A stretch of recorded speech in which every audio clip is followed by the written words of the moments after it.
Alyssa Valdez said that was a learning experience. Coach Typhoon did, of course, leaving in a huff after that game when he didn't want to have anything to do with it at that point. Uwi na ako, ayoko na. Babay na kayong lahat. So, Before point, they have to get balanced scoring from the ref. And, you know, as the season progresses, we are at a knockout match. Things will be different, so we need the whole team for Ateneo to step up. It can't be all Alyssa. Let's start off with our team captain, number 2, Alyssa Valdez. At number 7, Giselle Tan. On our digresses of the University of Santo Tomas. Good for you, play your game and don't let them make you play their game. That is such a great point. US, the scoreboard of the Coliseum, it should be 3-1. Yeah. And they now have reset it. Valdez, but it is out. Yeah, but you know what worked against Valdez also in Game 2 was a triple man block for UST, which means we know that Valdez will go around that coverage for UST. It's very... Not easily faced by defenses. In one game, she'll probably get caught, get nipped, but not 2 in a row. Yeah. Giselle Tan has been playing well in relief for Gia Morado. Down the middle we go. Meneses. Acuniro stretching. Valdez, that's a net touch by UST. Yeah, very obvious. Don't forget that Shakey's the place to go to for fun, family, and pizza. It's got to be Shakey's. Oh, another good serve. Tough set by Veroshao. Free ball by Lastimosa. You can't give Ateneo too many free balls here. Valdez caught. They reset. Valdez caught again. And it's scored by UST. Again, a 3-man block really clamping down on Alyssa Valdez. You know, good one. 2-man block. Kanina 3 kasi. Oh. Nice to see you on a Wednesday doing the V-League today. I know, I missed this. Rasmo getting to it with some help. Riri Meneses. De Leon. Palo ni Gatiliana. Veroshao. Laure. Inside. So both teams obviously worked on their defense, or at least talked about it, and it's working. Blocking is working for both teams. In the meantime, there is that block. It lands. Carmela thought it was going out. Reyes was reminding me that he had played for Coach Emil Lontong with the UST champion team sa men's as a utility spiker. Boy, that's a face. Alyssa, in general, struggling. Yes. Parang excited masyado itaas yung bola. Oo. Yon, steady.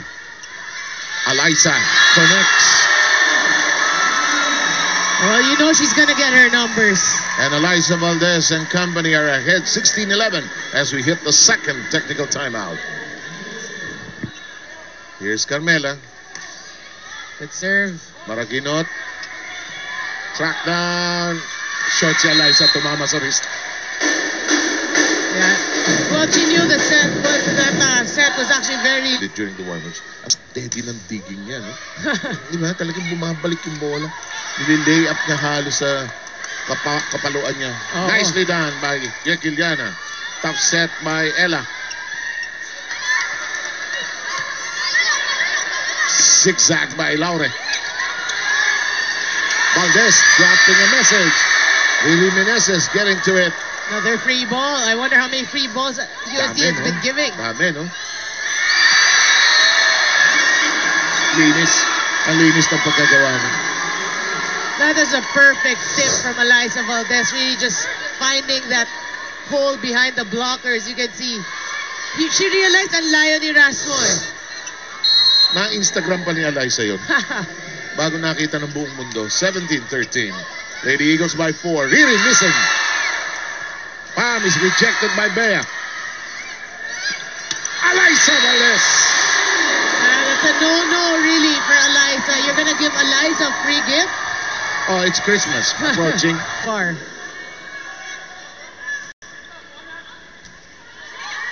Giselle. Alyssa. That was a great set by Tan. The blockers didn't know who to actually guard. Oh, take us through this ultra fast spike. Yeah. You know, hindi alam, ano? Oh. Caught unaware. But again, that started from great reception. Well, the place where it all started, huh? 21-14. You were saying? You were saying? And Lastimosa battling some nerves in that spot. Yeah. And you know, that's I feel that as the captain of this team, you cannot really show your teammates that you have some doubts, some questions in your mind, because you're going to be the rock, the foundation of your team. In the meantime, Myla is messing up her serve. It is 22-15. Yeah, free kick for UST. Let's work with Joanna Maraginot. Good serve. Hindi sa taas ni Amy. Si Joel, sumisigaw na si Bulit. Did you hear what Coach Tayo would say? Hit, hit, hit. Eh, tinapik ni Eliza. Oo. Sabi ni Eliza, ako na. Hindi masunurin yung bata, ano ah. Hit, hit, hit. Ayun, hinulog. Humiro. Just above the net. Yeah. Amy is there. Porciento time with Eliza. Eliza is caught. Eliza strikes. Boy, how many gifts will Eliza Valdez get today? That's the second one. Clean na. Yeah. Kasi sabi nga niya, I can tip it. I can drop it. Why? Fluid. Good. Hello. Good block though. I mean, good cover. Memphis. Wala sa tempo, no? Eksakto yung play. Wala sa tempo. Ateneo at the second technical timeout mark ahead. 16-11. And Eliza was apologetic also to Giselle because of the effort of Giselle. In the meantime, Eliza Valdez, he's just cooking right. Sure po ila-line up daw siya. Sabi sa akin ni Gerald. Hopeful siya, of course. Of course. Oh, good save. Adlib ito. Back row. Mali ang take-off ni Eliza.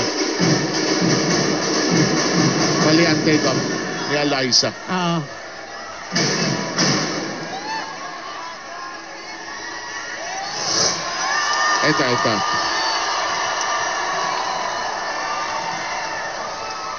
Mahirap makita dun eh.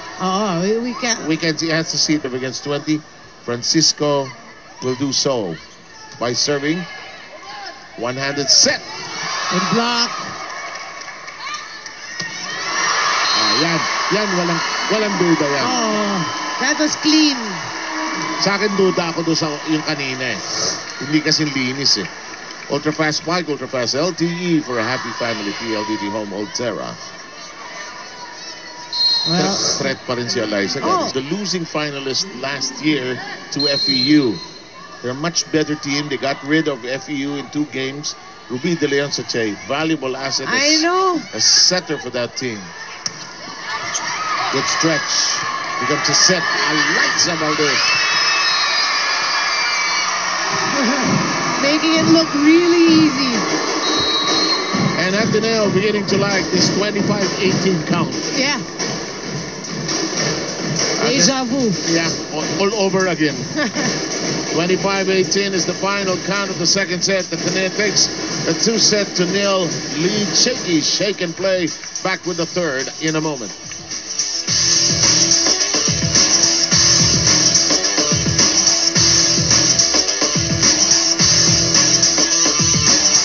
One to nothing. Here we go again. Familiar trend. UST will fight tooth and nail in the early goings, but let go somewhere in the middle of the set. Valdez, her spike is thwarted. They reset. Touched. Check ball. Yeah, and Coach Kung Fu obviously trying to find that 6 that will work, bringing in Cortez early on. 3-5. Tan chases it down. A free ball. Put up into the air by Gekiliana. Meneses. Somebody doesn't know where the ball is. Valdez tips it over. Matagulo. And even that is scored upon. Yeah. He's really making it look so easy. Yung mga drops niya. You just have to learn, man. No? Binablock ka lagi ng early years mo. Anong pwede para hindi ako lagi nabablock? Eliza Valdez just Just I-prioritize daw nila yung makakabuti para sa kanilang kupunan. 7 rin. excellent. Rina Villamor, that one was scored upon by Laure. She got it through 2 blockers. In the meantime, Jaqueliana trying to get something off a tip. No success. Yeah. Short. Eliza knew it. You know that kill by Laurel, that's the set she wants Not too near the... Had them in class once. Gretchen Ho. And then Rongo may papa ang mayroon. This is called, ano ba? Life is unfair, di ba? In the meantime, Tunay. Too quiet, Carmela. Yeah. Valdez. And for UST, Meneses, supposedly in front, is now on the bench. Ultra fast spike, ultra fast LTE for a happy family. Pagka nag-enjoy na si Eliza. And she can read you. Yeah. Kukulang ay nakaka-score. Minsan nariri lang talaga. Oh. Sa kita. Ay, sayang. Sayang, ganda ng play ng UST, But nabase. Oh. Yeah, they're becoming too predictable right now. Ateneo just reading the offense of UST. The blockers, they're solid. Yeah. I sort of like the way they hid Lastimosa. I go, clueless with it. But, you're absolutely correct. The blockers alert to the ploy. Francisco. And the blocking is impeccable. Yep. 16-8 is Ateneo setting a date with MU. Technical timeout. Oh, yeah? Birthday. 16-8. Birthday. Francisco nag-alangan. That, ooh.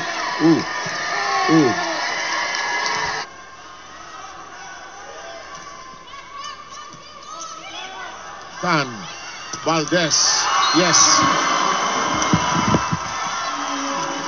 But when in doubt, go to your money man. Eliza Valdez scores another point for Ateneo. And up to serve.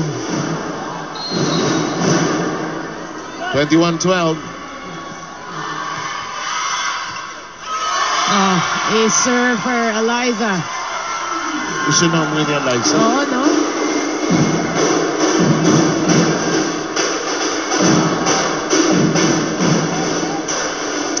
Tuloy. Si Rina pwedeng setter o libero. Pwede. Pwede.